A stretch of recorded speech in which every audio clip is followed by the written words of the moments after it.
Guys, welcome back to Medical Coding with Blue. Today's episode is all about pursuing medical billing and coding later in life. If you are brand new to my channel, welcome. I am Blue. I'm a medical coder. Okay, guys. So this comment that I got, I think it can resonate with a lot of people because I get comments here and there from people saying, is medical billing and coding a good career field for me? I'm a little bit older, or maybe I'm about to retire and, I'm thinking about pursuing this. Is it a good idea? I heard you can't get jobs, and I heard it's very difficult. It is very difficult to find your first job in medical coding. That's at any age. It doesn't matter that you are older. This happens to young people as well. But the thing about the health information industry is that it is so weird in that they want you to have experience. But how are you supposed to get experience if no one will hire you? The reason that they want people to have experience is because there are so many horrible, fast-paced medical coding programs out there that will produce all of these medical coders, but they are not prepared for the real world. They were taught how to pass a test, but not, the fundamental skills. And so when you have a creator like me, who is a 15-year veteran, who really loves this field, I say things to people, I give lots of advice. You can check my channel if you're interested in pursuing this career field.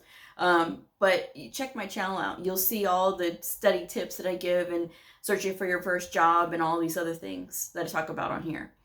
900 plus videos, guys. But the things that I say are to help people to learn in the old-fashioned way. That's what I'm about. I learned the old-fashioned way, and it has led me to a very successful path in medical coding. And that's been my whole career for 15 years is medical coding. And I have never done billing, but I do know about billing because I do my own research and that kind of thing. So when it comes to, being in this field and, who are you going to surround yourself with?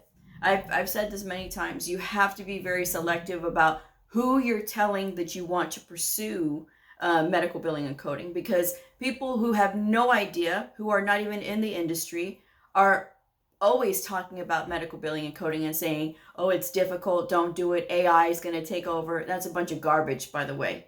AI is not taking over. They're going to always need us because we are the human eye. And when it comes to artificial intelligence, it's only as smart as you're telling it to be, right? This computer programs is only as smart as you're telling it to be. And doctors do not document in uniform ways. Yes, there's templates out there and everything, but they don't always use the same words, and they don't always use the same thought processes and patterns and things like that. So that's why I'm saying we're here and we're going to be here. Okay. So with that said, yes, there is plenty of work, and no, medical billing and coding is not going away anytime soon. Okay. But let me read this comment, and I thank the viewer who sent in the comment because I think it can resonate with a lot of people. So here we go. So the viewer says, hi, Blue. I'm currently an analyst, which is okay, but it's project-based. I graduated with an English degree in professional and technical writing, but couldn't seem to get a break due to my age. I'm hoping to break into medical coding, but I don't want to encounter the same difficulties in breaking in without experience. I love investigating, research, am a voracious reader, and love to learn new material swiftly. Sorry. My former lead called me Inspector Gadget. At 55, what is the path to becoming a medical coder without experience?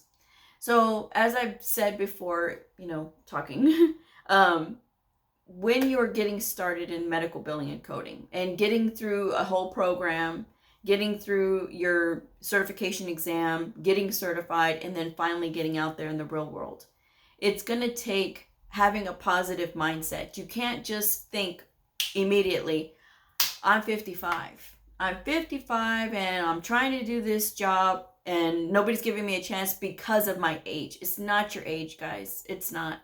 Because young people go through this as well, And so that's the thing that you have to look at it that way too. Don't concentrate on your age. You need to concentrate on showcasing your skills. Keep in mind, these people don't know you. They don't know you from Adam or Eve, right? All they know is that you're a new person coming in.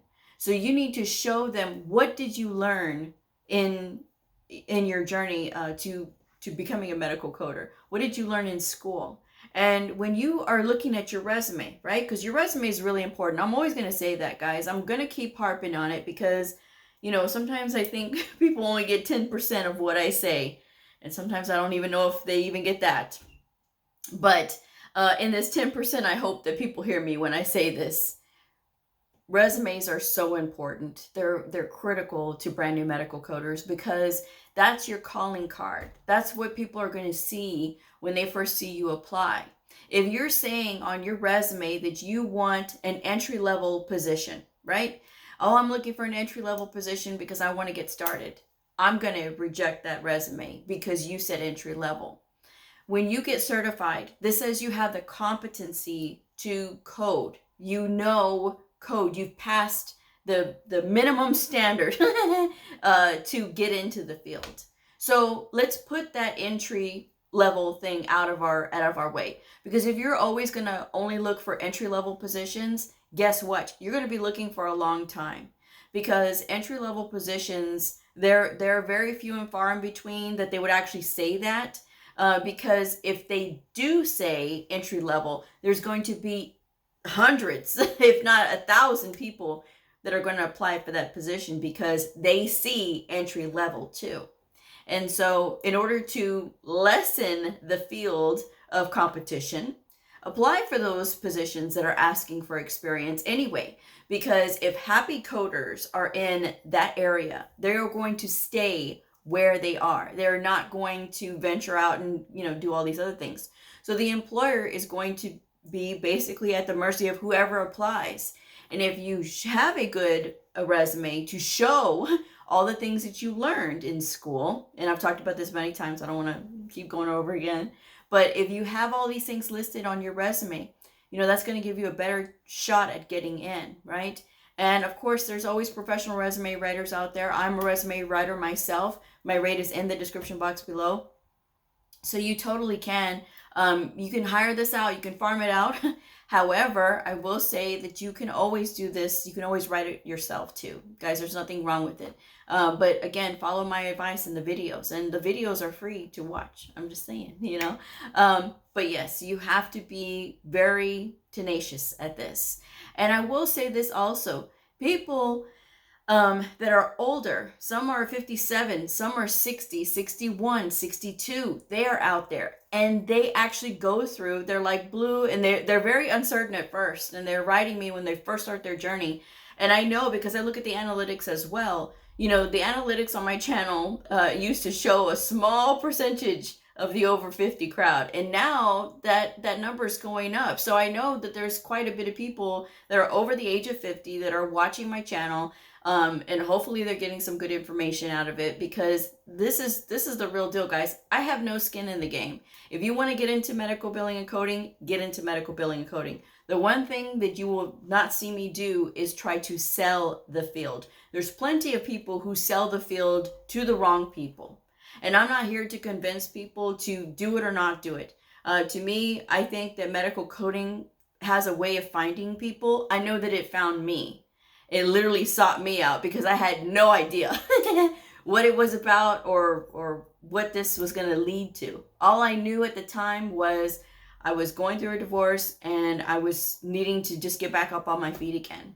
And this was my ticket to do that. And it did, and it has served me well throughout my 15-year career, So with that, in mind, guys, if you want to pursue this, pursue it. Even if you're a little bit older, it doesn't matter. I mean, people can't discriminate against you, but just because you're older or just because you're younger or whatever the case may be, they can't, And this field welcomes people of all ages and stages of life. From the mom who's been a stay-at-home mom for many years and she decides to get back out into the workforce. She goes into a medical billing and coding program. And then off to the career field she goes, and a lot of people do it. And people who have retired and they say that they want to continue to do something, they get back out into the workforce, they take a medical billing and coding course. follow my advice, and then they're out there, doing their thing too. So, even to the people who are graduating high school, and while everybody else is out there going to college, they decide to pursue medical billing and coding, and boom, they get out there too. And everybody has the equal shot, of getting in someplace. And there may be people that are going to disagree with me on that because, oh no, Blue, you don't understand. And everybody, there's an excuse, right? As to why they can't in their area, or why this or why that. And to me, when I was going through that time where I'm looking for a job, and I'm looking, trying to get my first job, I was working 2 jobs. I took 2 months to find this job because I didn't know. I didn't know I was supposed to apply to everything. I didn't know I was supposed to, go to the temp agency. And it wasn't until my mom told me, hey, go back to the school and see if they can try to help you find a job. And the principal of the school was like, my friend has a temp agency and it's for medical professions. And so go over there. And I'm like, well, okay, I got nothing to lose, And so sure enough, I got a 3-month assignment. And then that went on to, an 8-month assignment that I was there for 8 months. And I was still applying because I was trying to get back home because my mom was sick and I wanted to be with her. So I was trying to get back home as much as I could. And this, my forever home, ended up being the closest place I could get to my hometown. And I was fine with that. I just wanted to get back to her. And so getting here, it was just like, I can't fail. And that was my attitude. That was my mindset. That was my mantra. I can't fail. I literally cannot fail. And it was everything. It was scrambling to, learn this stuff so that way I can be prepared. It was getting my resume together and applying, even though I had less than 1 year of work experience. I had less than 1 year of work experience. And, getting here to my forever home, what they noticed, because I was doing professional fee coding at my other place, and I put that on my resume. I'm doing professional fee coding. This is how many records I do, and this is all the clinics that I cover, or all the sections that I cover. And so that was what got their attention, and I'm a good writer. I mean, people tell me that all the time, but even my future boss at the time told me, she's like, this was really awesome resume. I've never seen one like this. And then she's like, you sure you don't have more experience? I said, I wish I had more experience, but, she ended up hiring me. So, and that was a great thing. And I've been here ever since then. So that's just something that I had, that I can't fail attitude. Because when you look around at your life, whenever you're getting into this, and for some people, they want to get into it because they want to help their family and they want to take care of their kids and all these things. And when I started it, I was going through a divorce and I was going through a lot of things personally. There was a lot of personal change. And when you go through a time like that, and you go through, lots of just changes, big, huge changes. I was going through being married and then moving back into my mom's house, which was fine with me. I was okay with that. That didn't matter. I was happy to move in with my mom. However, I knew I needed to get back up on my feet. I needed to get going again, and I had an ex-husband right here, and so I said, no, I can't fail at this. I have to get this done right. I have to, move forward, be prepared, and do all these things. I have to do that. And that was my mindset the whole time. So when I had other people around me telling me things, like even at the school, when I was at school, and they were like, oh, well, I didn't get E&M and you're not going to get E&M. And yeah, I ended up getting E&M. I ended up understanding it because I read the whole book that came with my course. Now that book is completely outdated. So, even if you ask me, I can't give you the title because it's outdated, but I read that book cover to cover, and that was how I understood it, and that's what made me successful too, because that was one of the things that I had to talk about when I got my interview here was, what do you know about evaluation and management? I was like, well, okay, let me break it down to you. 95 guidelines this, 97 guidelines that. And this is how many points and bullets you have to have for each. And so they were like, wow, but it was because I had studied, it was because I did all those things. And could I have fallen down? Sure. I could have fallen down flat on my face so many times, I've told the story many times where I moved away from my hometown. I moved with literally nothing and nobody with me, right? And so, I had to move in a place where I didn't know anybody. I had no support structure. I had nothing. I had nothing at all. And so it was scary. And that was the first time I had lived on my own by myself, and you want to talk about being scared. I was really scared, but I was like, I can't fail at this. I had moved from my mom's house to my husband's house and then back to my mom's house, and then on my own. And so, like I said, it was a different experience, and it was very hard, but I got through it, and like I would tell anybody that's going to pursue this, you have to be ready, because it's going to knock you down. It's going to beat you up. It's going to give you a hard time. It's going to, make you question, why did you even do this? Why did you pursue this? But if you stick with it, oh gosh, guys, I tell you, I say that I can't sell the field to you. I mean, you're going to pursue it if you want to. But to me, the best things in the world I get from this field is my providers, the education, the relationships that I've built with other colleagues, my fellow coders, and developing the channel, and and coaching all of you, and getting you all through certain times, because I'll do like Motivation Monday sometimes, where I talk about hey guys, come on, let's get with it. And so those are the things that it brings enrichment to my life. My life is joyful because of this career field. I don't ever want to retire. That's how much I love it. I want to always have my hand in it somehow, some way. And as long as the good Lord lets me, I will do it. So, but that's what I can say, and there's people who dream of this, who dream of, if you love what you do, you never work a day in your life. I am there. Okay. That's where I am. I have not worked since 2014. In 2014, I had my aha moment where I decided that this was more than just a job. It was a career. And this was something that I knew at that point. It was just like, that it's a passion, that it's great for you when you would do it for free.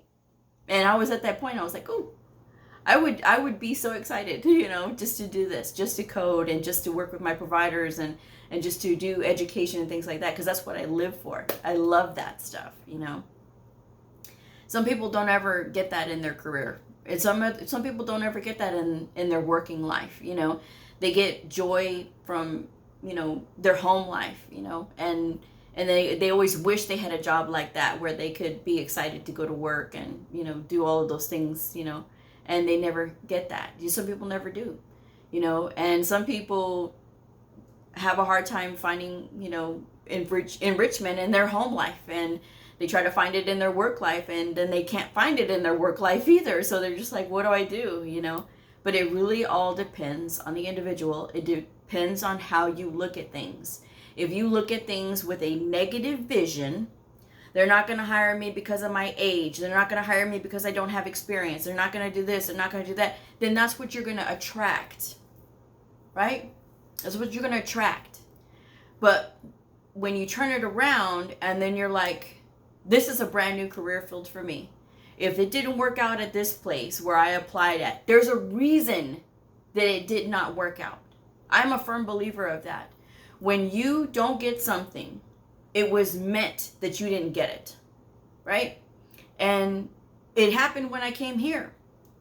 I had applied for a coding position, had a great interview, but that position was lower than my position that I got hired at. And when I didn't get the first position, I cried to my mom, because I so wanted to get this position. I was like, what happened? This was a good interview. And my mom told me that it's not your time yet. It's not your time yet. And what is for you will be for you. And it will show up right at the right time. And so, of course, you believe your mom, right? You believe her. And it's just like, okay, you know, I trusted my mom. And then I seen the same position, but a higher position open again at the same place at my forever home. And I was like, I'm applying again because, you know, that was a good interview and I know I had it. And sure enough, I got it. So it was about that tenacity. It was about, I'm going to do this because this is what I want. And not giving up just because I didn't get a call back. Did it sting? Of course it stung. But the thing about it was that wasn't the position for me. That wasn't my time yet. And it was a couple months later, yeah, I ended up getting it. So when you look at it, right, it took me 11 months from start to finish, from where I started to finally where I got to my job, right? And so in all that time, I was building my skill, my knowledge, my patience, and everything else. I was building that all during that time. And that's the same thing that you can be doing, right? But don't ever look at, I don't have experience. You have training. You have training. You have knowledge. Use it. Put it on your resume and make sure they know it. Make sure that resume looks good, guys, because that's going to be the difference between you getting calls and you not getting calls, okay? I'm just saying. You know, that's the most important thing is that resume, because that resume will unlock doors for you that you never realized, right? But you have to get out there and don't feel sorry for yourself. Don't waste time and energy on something if you didn't get it. If you didn't get it, it wasn't meant for you. Don't keep after it if it wasn't meant for you. But if you want to apply again at that place, and obviously, yes, do apply again at that place. But, you know, don't just give up on the whole thing because one place rejected you. Maybe if they reject you because it's something that's meant that you weren't supposed to be there. Keep that in mind, guys. Not everything that happens, that doesn't happen for us, is a bad thing, right? So I'm just going to say that. And with that said, I'm going to go ahead and wrap this one up. But best of luck to you. If you are older and you're going to pursue this, it's a great and wonderful field. You know, people of all ages and stages are here. And they're waiting for your knowledge too. So I'm just saying. But like I said, good luck. Best of luck. And if this video helped you, please like, subscribe, and share. And I will see y'all next time. Bye.